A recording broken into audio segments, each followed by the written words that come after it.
얼마 전 초등학교 5학년인 둘째 아이가 제게 웃으면서 이렇게 물었습니다. 아빠, 소나기로 만든 삼행시 아세요? 어디서 들은 모양인데 꽤나 재밌었던 모양입니다. 그러고서는 저보고 운을 떼라고 하면서 이렇게 이야기했습니다. 소방차가 불난 집 불을 끈다.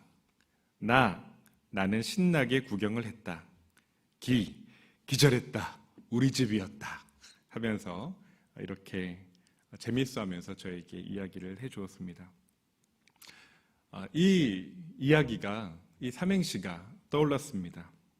우리는 우리 자신에게 일어나지 않는 불행에 대해서는 저렇게 강 건너 불구경하듯이 쉽게 이야기하곤 합니다.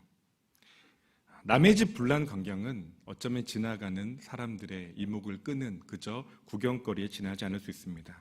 그러나 그게 만약 내 집이라면, 나의 집이라면 기절할 지경이 되고 말죠.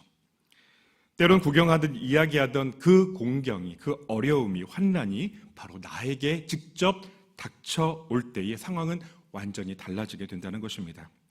남의 얘기로만 생각했던 억울한 일, 정말 분노가 치미는 일, 사기와 배신, 경제적인 심각한 타격, 그러한 모욕감, 거짓과 술수로 나를 심각한 공경에 밀어넣는 그러한 일들, 수모를 당할 때 정말 화가 나 참을 수 없는 지경에 이르게 되기도 합니다. 사는 날 동안 우리의 인생길에서 우리는 수습이 어려운 그러한 재앙의 날, 환난의 날을 맞이할 때가 있습니다. 그럴 때 우리는 넘어지고 맙니다. 피할 길 없이 쓰러지고 말지요. 달리 도리가 없습니다. 버티고 버텨보지만 결국 그렇게 넘어지고 말기도 합니다. 그렇게 넘어질 때 더 자존심이 상하고 상처가 생기고 사람에 대한 배신감과 그 실망감으로 심각한 내상을 입기도 합니다. 어떻게 저럴 수가 있나? 이 사람은 그렇지 않을 줄 알았는데 정말 그럴 줄 몰랐네. 내가 정말 저 사람을 믿었다니.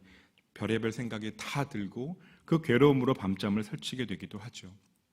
그저 그럴 수도 있지, 그러니까 죄인이지 하고 쉽게 넘어갈 수가 없게 됩니다. 사람 좋게 넘어갈 수가 없습니다. 강 건너 불구경하듯 그렇게 지나갈 수가 없는 것입니다. 위기의 상황을 맞이할 때 사람을 의지하거나 우리는 홀로 침잠하곤 합니다. 어쩌면 그것은 당연한 반응인지도 모릅니다. 고민하고 원망하고 괴로워하며 누군가의 조언을 듣고자 사람을 찾아가기도 합니다. 이것은 그 토대가 나의 변화무쌍한 감정에 터에 있기 때문에 온전히 안정감을 회복하기가 어렵습니다. 다소 불안정한 상태가 계속 이어지기 때문에 막 사람을 만나고 또 막 그런 공경을 해결하려고 허둥지둥 하다가 말과 행동에 실수를 하기도 합니다. 위기의 순간에 정말 제대로 기도의 자리로 나아가는 사람은 드문 것 같습니다. 고민 끝에 기도를 한다고 해도 여전히 도와줄 사람을 의지하는 경우가 많습니다.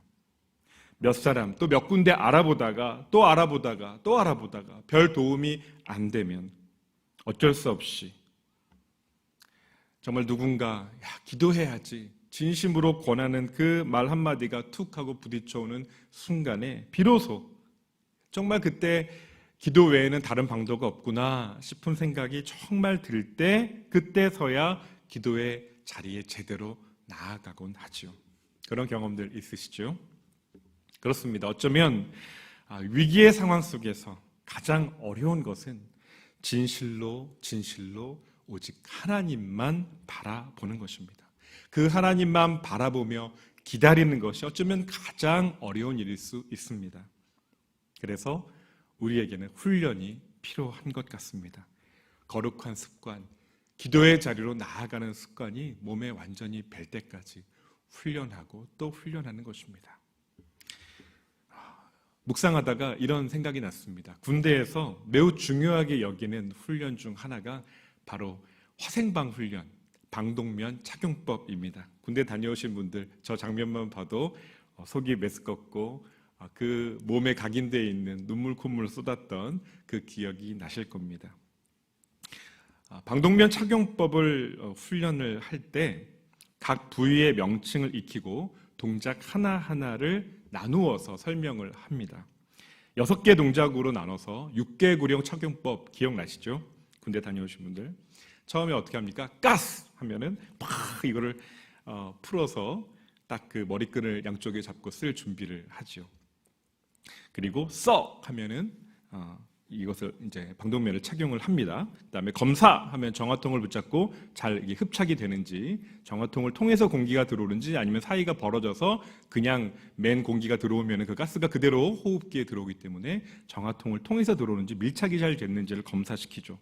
그리고 닫어, 벗어, 넣어. 닫어는 이제 보호 두건을 다 이렇게 쪼여서 매어 쓰는 것이고, 벗어서 넣는 과정. 벗어서 넣는 과정은 사실 다시 반복하기 위해서 하는 과정이죠. 실제로 화생방 상황이 발생하면은 일회용으로 한 번밖에 쓸 수 없다고 합니다. 이게 익숙해지면은 이제 2개구령 2번으로만 나누어서 빠르게 착용하는 법을 훈련시킵니다. 그래서 가스 하면은 6개로 나누었던 1번에서 4번까지를 한 번에 진행을 하게 되는데요.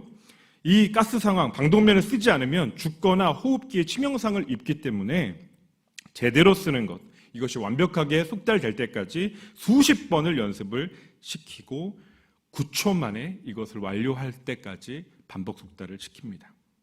9초를 넘어가면 심각한 치명적인 폐 손상, 뇌 손상으로 이어져서 생존율이 현격하게 낮아지기 때문입니다.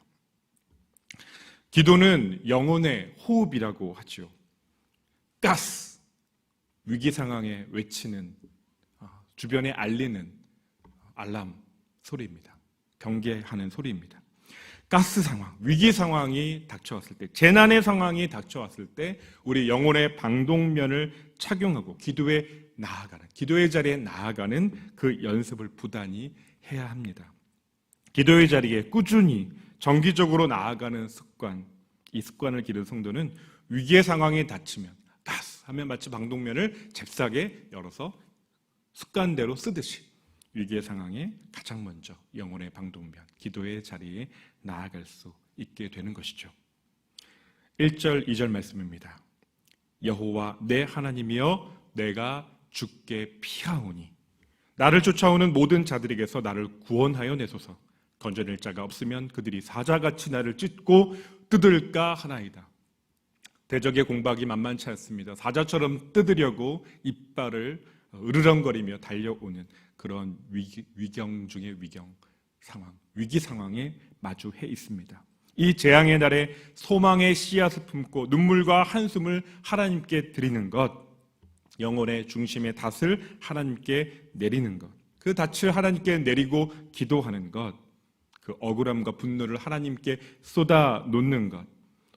놀랍게도 의로우신 재판장이신 하나님께서는 우리의 그 개인적인 송사를 들어주십니다.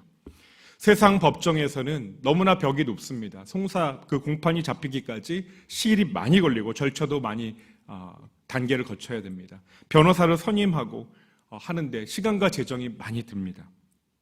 그러나 우리의 의로우신 재판장이신 하나님께서는 언제나 우리를 위하여 송사를 열어주시고 우리의 영원한 동반자 파라클레이토스 성령께서 우리의 변호자가 되어주셔서 말할 수 없는 탄식으로 우리 속에 간구하시며 우리와 함께 해주십니다. 6절 말씀입니다. 6절과 7절을 읽겠습니다. 여호와여 진노로 일어나사 내 대적들의 노를 막으시며 나를 위하여 깨소서. 주께서 심판을 명령하셨나이다. 민족들의 모임이 주를 두르게 하시고 그 위 높은 자리에 돌아오소서. 이어서 9절과 10절을 보겠습니다. 악인의 악을 끊고 의인을 세우소서. 의로우신 하나님이 사람의 마음과 양심을 감찰하시나이다. 나의 방패는 마음이 정직한 자를 구원하시는 하나님께 있도다. 아멘. 환난의 날, 재앙의 날, 애매히 당하는 고난 중에 있는 성도와 하나님은 함께 하시겠다고 약속해 주셨습니다. 여호와를 바라는 너희들아 강하고 담대할지어다. 매일 분노하시는 하나님, 불의를 참아 넘기지 않으시고 불구경하듯이 그저 구경하지 않으시고 우리의 공경의 상황에 개입하시고 역사하십니다. 의로운 자를 건지시고 불의한 자를 향해 진노를 쏟으시는 분이 바로 하나님이심을 이 시인은 기억하고 여호와 앞에 송사를 아뢰는 것입니다. 11절과 12절 말씀 보겠습니다. 하나님은 의로우신 재판장이시며 매일 분노하시는 하나님이시로다. 사람이 회개하지 아니하면 그가 그의 칼을 가시며 그의 활을 이미 당기어 예비하셨도다. 성도 여러분, 악인들이 그냥 무탈하고 잘 되는 것 같지요? 아닙니다. 결코 그렇지 않습니다. 악인들은 스스로 판 함정에 직궤에 넘어가서 그렇게 멸망당하고 말 것입니다. 아무 일도 없이 잘 되고 호의호식하는 것 같이 보이지만 결정적인 순간에 심판을 피하지 못할 것입니다. 성경은 분명히 말씀하십니다. 14절에서 16절의 말씀을 주목하여 보십시오. 악인이 죄악을 낳으며 재앙을 베어 거짓을 낳았도다. 그가 웅덩이를 파 만들며 죄가 만든 함정에 빠졌도다.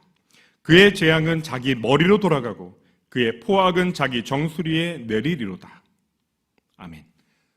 성도 여러분, 하나님은 정의로우시며 공평과 정의가 하나님의 보좌입니다. 그러므로 우리는 그 십자가의 의, 거룩한 하나님의 은혜의 보좌 앞에 담대히 나아갈 수 있습니다. 담대히 그 은혜 보좌 앞에 나아가 견고히 서는 이 새벽 되기를 바랍니다. Stand firm, 견고히 서서 악의 세력을 두려워하지 마시고 하나님 앞에 나의 억울한 송사를 아뢰는 영혼의 방독면을 쓰고 그 앞에 전열을 갖추고 그 중심에 그 닻을, 영혼의 닻을 하나님께 굳게 들이워 내리십시오.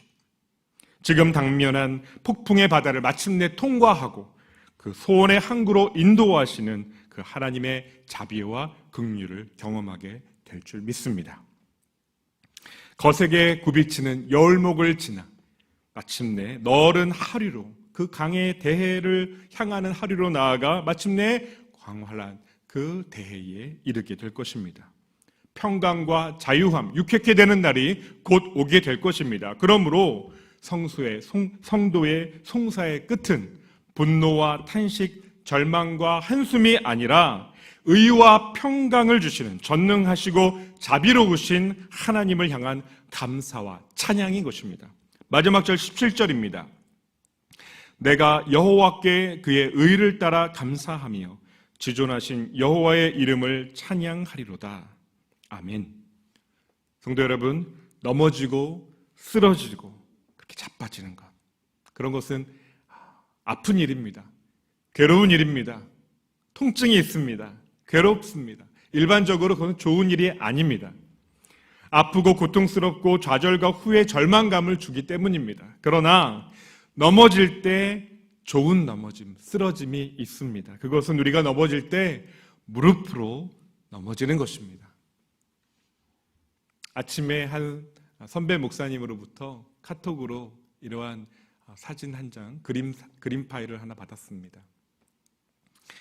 넘어질 때가 있죠. 그런데 그 넘어질 때 무릎으로 넘어진다면 그것은 좋은 넘어짐이다라는 것입니다. 넘어질 때 기도의 무릎으로 넘어지십시오. 그래서 하나님께 가까이 나가게 된다면 그것은 위기와 공경 중에 소망의 길을 낼 것입니다. 성도는 넘어지는 때에 무릎으로 넘어지는 사람입니다. 기도하시겠습니다. 하나님 아버지, 위기의 순간, 환난의 날에 주 앞에 나아갑니다. 우리의 송사를 외면하지 않으시고 오늘도 우리의 기도에 귀 기울여 들으시는 하나님을 찬양합니다. 진리의 말씀에 기대어 의로우신 재판장이신 하나님께 우리의 곤경을 의뢰 드립니다. 위경 중에 건지시고 피할 길을 내시며 마침내 공평과 정의로 심판하실 그 날을 바라보며 우리의 의로운 심령을 지켜가게 하여 주옵소서. 모든 것을 보시고 알고 계시며 판단하시는 하나님께 우리의 영혼의 닻을 내리는 이 새벽이 되기를 원합니다. 온전한 최후 승리를 주시는 하나님만 의뢰하게 하여 주옵소서. 지혜와 분별의 영이신 성령께서 우리 속에서 말할 수 없는 탄식으로 간구하고 계심을 깨닫게 하시고 성령님 안에서 우리가 충만하여져서 불안과 두려움에서 벗어나고 오직 하나님만 바라보는 귀한 은혜의 새벽 되게 하여 주시옵소서. 우리의 영원한 중보자이신 우리 주님 예수 그리스도의 이름으로 간절히 기도하옵나이다. 아멘.